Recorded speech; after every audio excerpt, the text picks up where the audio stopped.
Hi hello everyone, welcome to our channel. இன்றைக்கி நாம் என்ன பார்க்க போகிறோம்னா காலிஃப்ளவர் சில்லி எப்படி செய்கிறதுன்னு தான் இந்த வீடியோவில் பார்க்க போகிறோம். வாங்க பார்க்கலாம். அதுக்கு முதல்ல காலிஃப்ளவரை சின்ன சின்னதாக கட் பண்ணி அதை சுடுதண்ணியில் கல்லுப்பு 2 போட்டு அதை நல்லா வாஷ் பண்ணிக்கணும். வாஷ் பண்ணி எடுத்ததுக்கப்புறம் அதுக்கு காலிஃப்ளவர் சில்லிக்கு தேவையான பொருட்கள் என்னென்னா மைதா, சில்லி பாக்கெட்டு ஒரு பாக்கெட், அதுக்கப்புறம் முட்டை 1. இந்த 3ஐயும் வச்சு தான் நம்ம இன்றைக்கி காலிஃப்ளவர் சில்லி செய்ய போகிறோம்.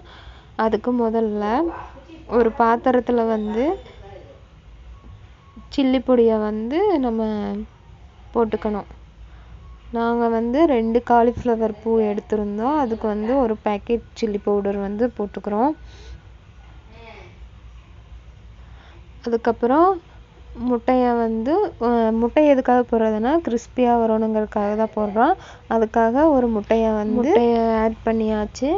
அதுக்கப்புறம் இந்த 3ஐயும் நம்ம நல்லா மிக்ஸ் பண்ணிக்கணும். ரொம்ப தண்ணியாட்டமும் மிக்ஸ் பண்ணக்கூடாது, ஓரளவுக்கு கெட்டியாக மிக்ஸ் பண்ணி, ஏன்னா காலிஃப்ளவர்லேயும் தண்ணி இருக்கும், அதை ஹாட் வாட்டரில் ஊறிட்டு இருக்கு. அதையும் நம்ம எடுத்து போடையில் அது கரெக்டாகிடும் எல்லாமே.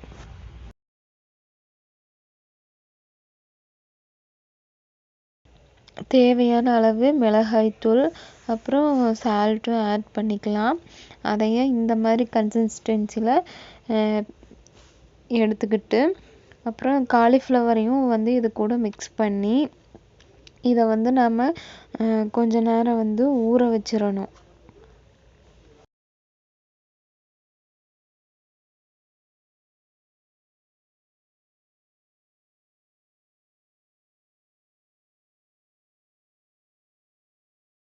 காலிஃப்ளவர் இப்போ நல்லா ஊறிடுச்சு. அதுக்கப்புறம் நம்ம ஒரு வானொலியில் ஆயில் ஊற்றி ஆயில் சூடானதுக்கப்புறம் காலிஃப்ளவரை கொஞ்சம் கொஞ்சமாக போட்டு எடுக்கணும்.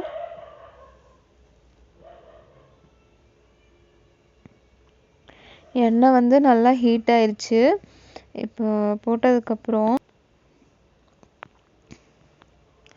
இப்போ நல்லா வெந்துருச்சு. இப்போ அந்த பபிள்ஸும் கம்மியாயிடுச்சு. இதுக்கப்புறம் நம்ம அதை எடுத்து ஒரு பிளேட்டில் ட்ரான்ஸ்ஃபர் பண்ணிக்கலாம்.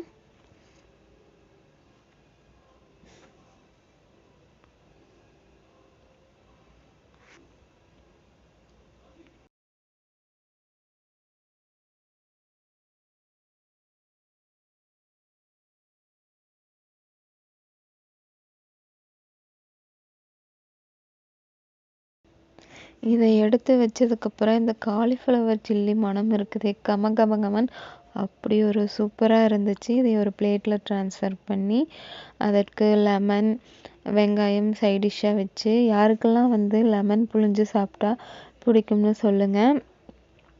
நம்மளோட காலிஃப்ளவர் சில்லி இப்போ ரெடி ஆயிடுச்சு. இப்போ நான் இதை சாப்பிட போகிறேன்.